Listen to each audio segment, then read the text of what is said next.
When I think about Sega Dreamcast, I think about arcade. So this is just the ultimate way to play and experience the arcade ports to the Sega Dreamcast with a real arcade stick. But that's not all. Nope, well, we also have like different versions. So stay tuned and let's go. Hey, it's very nice that you're tuning in because we're going to be doing a little bit of a Sega Dreamcast chit chat today. In this video we're going to be doing an unboxing of a Sega Dreamcast arcade stick. I love arcade and this is for me like the ultimate, let's say, way to play because Sega Dreamcast has such an amazing library of fighting games and other such kind of games that we can actually play with this. But I bought this particularly because I wanted to do an unboxing together with you. So if you love Sega Dreamcast and stuff like this, consider subscribing because I have all kinds of cool stuff. But we're going to be doing just not only an unboxing, but also there are different versions and even ones that had been modified with different kind of parts. So this is the original version without any, let's say, modifications. So this is going to be a lot of fun today. So let's see. So the packaging, I don't know if they even, let's say, used it before because everything looks so great. So when it comes to the color and everything and the joystick, that's the question, how is it and is it any good? So I must say that the joystick itself, man, this does have like a very nice resistance and a satisfying click to it. Oh, wait, you know what time it is? It's time for some arcade ASMR, very quickly.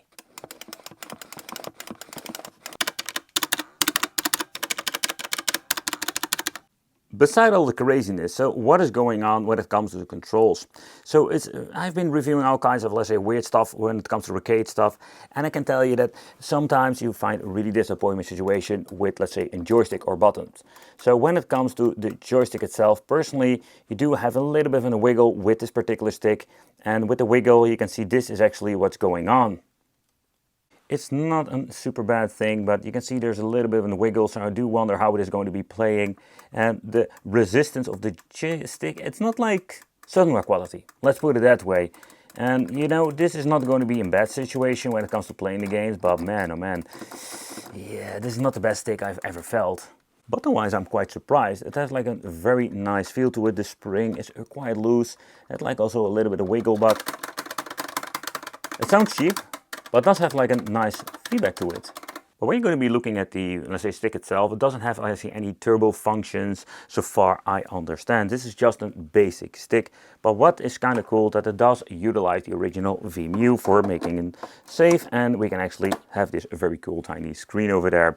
So that's kind of cool, having start, and that's it. Like the bottom part, here you can find like it's having a very nice metal back and having these very thick rubber feet for having the best grip. This product is also known as the HKT 7300 Sega Enterprise Ltd, and it is actually made in Taiwan and not in China for once. Beginning of this video I already showed something else, and yeah, there were actually one with even Senwa upgrade. So first of all, the looks of this is actually amazing, but yeah, how about, let's say, the overall performance? So if you're going to be feeling the joystick, and man, this is so much better. Like you can see there is almost not, let's say, a wiggle to it, and the feel.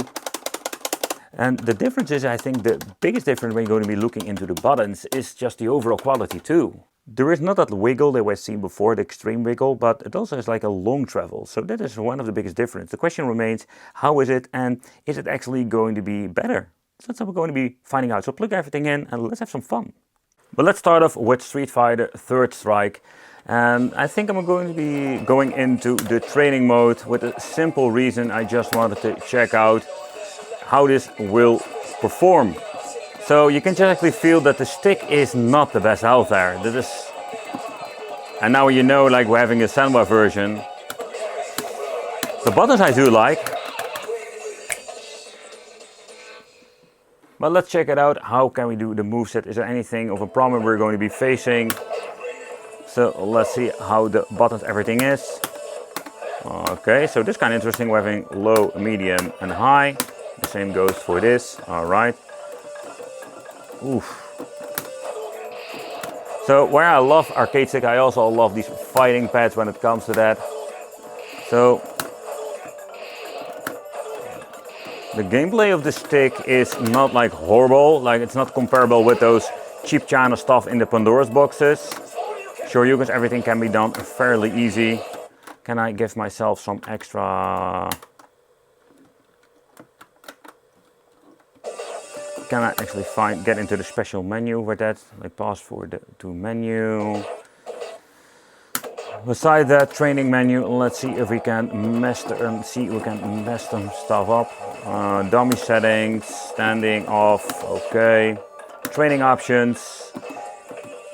Okay, so damage, max starts. Okay, that's the stuff I wanted to do. Okay. One other thing I wanted to do is see how well we can do the super moves. So the thing I noticed with this joystick is that actually you really need to do a lot of effort moving the stick around. So let's switch to the Sanwa version. Let's see how the Sanwa version performs. Whoa, how sensitive this freaking button is. Okay. Okay, so one of the things I really need to get used to now is like the travel is absolutely amazing, but it's such a different experience. You can see this stick is very sensitive too. So if you want to play, so where I just need to rock that stick of the previous model, this thing is going to be having a completely different learning curve because of the sensitivity of the joystick. You can do this so much easier. So, oh man, this is very difficult. So where I find the original stick not very great to play with, I think when you're going to be looking at the Sanwa, you just need to start learning playing again on this particular controller. Now we're getting the hang of it. Okay, so that's great. But which one is better? Yeah, obvious, depending also what you personally prefer. Both of the joystick and the buttons are super sensitive. Yeah, the joystick of that green one, the original one, is not something I can really enjoy myself. So let's start off with the selection menu. Man, I love the sensitivity of the joystick. We're actually going to be like messing into the menu itself. It's very cool to actually play. This time let's start with Terry Bogard and not Ryu for once. I'm such a Ryu player, but I must say that I personally prefer Akuma. Man, these games are timeless.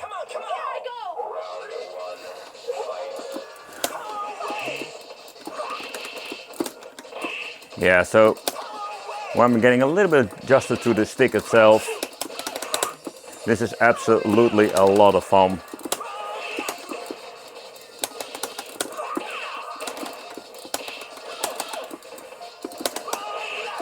So you know what's going to be funny? If you're going to be changing the stick itself, if you're going to be using now the other one. So let's switch, second round, let's switch to the other stick too. Oh man, well let's go back. So the reason I wanted to do this to see how it's going to be performing. So already noticing that the joystick sensitivity is so much different, the travel is different. So I really did need to put an effort in to get these freaking moves out. Let's see if I can do a super. By the way, I have no idea how to do a super with this game, with this character. Well, where this thing is not like super bad, I think I can used to it. But if you have the opportunity to actually buy, let's say, the Sanwa version, I would prefer to actually play that from the start. And I think that where we have like a little bit of a more effort putting into the joystick, I do prefer, let's say, the let's say, extreme sensitive buttons when it comes to that.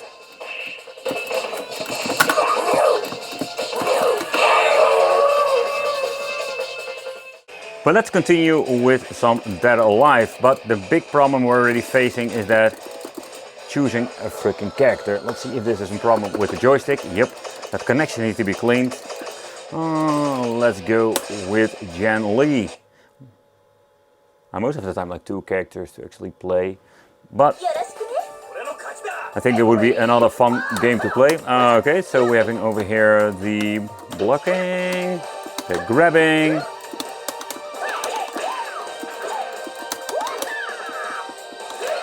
So we don't really do a lot of these movements, particularly with this character. This move is actually the Shoryuken. But besides that, I think this is such a fun overall experience. But I think we don't really need the sensitive buttons with this particular game.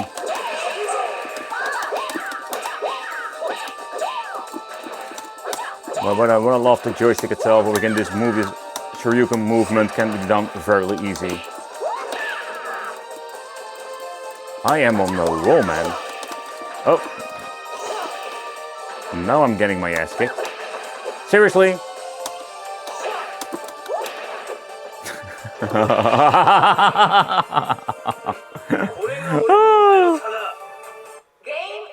Yeah, absolutely. The conclusion remains, how fan are you of the fighting games and Sega Dreamcast? Because these sticks are of course not cheap, because Dreamcast is a very cool collectible way to play. But when it comes to, let's say, controllers and everything, yeah, when you're having two of these amazing controllers, both will have the positive and the negative one. So a quick, let's say, roundup, when you're going to be looking at both of them, I messed up this part of the video. Let's try that again. So what I wanted to say is, like, both have like the positive and the negative. So first of all, I love this joystick. It's super sensitive, not a lot of wiggle room in the middle, so it's going to be super convenient to play games where the buttons are super sensitive. So I would be loving having a mix, you know, having the wiggle, not a wiggle joystick, but do have like the original buttons. That would be the upgrade I would do. For now, I'm just going to be leaving as it is. I'm very pleased with it. Let me know in the comments what do you prefer when playing fighting games. Thank you all for watching, and it would be great to see you in the next video.